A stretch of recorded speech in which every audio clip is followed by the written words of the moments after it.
Vraiment, la boîte à questions, je regarde ça depuis que je suis toute petite. Et le fait d'y être avec ce buzzer légendaire, c'est un truc de malade. Oh!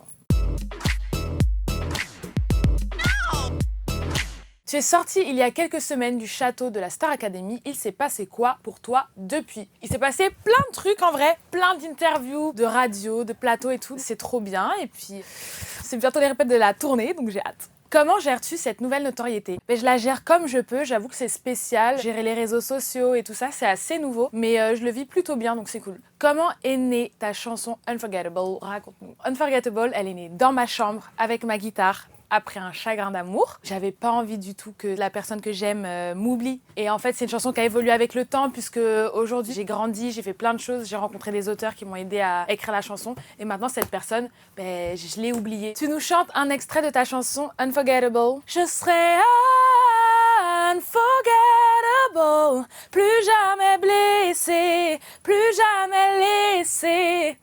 Ton père est aussi chanteur. Quel conseil t'a-t-il donné quand tu lui as annoncé avoir été prise à la Star Academy? Bien écouter les conseils des professeurs, toujours travailler, toujours avoir des objectifs, de l'ambition et bosser. Le travail, c'est très important. C'est ce que mon papa m'a dit.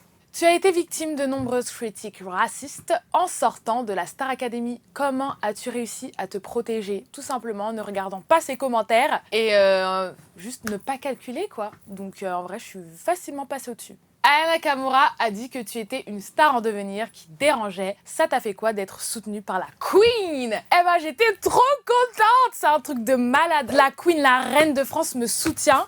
Ça me donne vraiment du courage, de la force. Je peux vraiment, je peux être tranquille pour la suite. Ebony, la boîte à questions n'est pas passée à côté de tes talents de danseuse. Tu nous montres?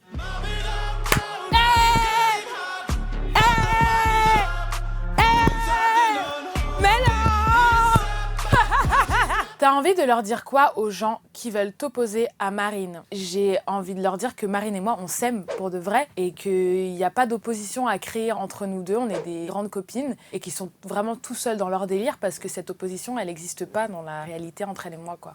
À quand un duo charny? On parle bien d'un duo artistique, hein, parce que amoureusement, il n'y a rien du tout. Il paraît qu'Iseult est ton exemple. Tu l'as déjà rencontré? Non, j'ai jamais rencontré Iseult, mais j'aimerais beaucoup la rencontrer parce que c'est une inspiration et j'ai envie de discuter avec elle de son parcours, de son processus créatif et pourquoi pas créer avec elle parce que c'est une artiste de ouf, je l'aime. Ton prénom est indélébile dans mes pensées. Ton prénom est indélébile dans mes pensées. Tu sais très bien comment me faire rêver. Tu la sens comment la tournée de la Starac? Intensive. Je pense que ça va être vraiment une expérience de fou malade à vivre. Donc en vrai, j'ai hâte. Il sortira quand le premier album d'Ebony? Bientôt, j'espère, purée! Je sais pas, j'ai pas de date, mais quand il sortira, ça sera jour de fête. La chose improbable à savoir sur Ebony. Je parle dans mon sommeil. Ouais, je pense que c'est une bonne chose à savoir. Un peu étrange. Allez, let's go! Let's get it!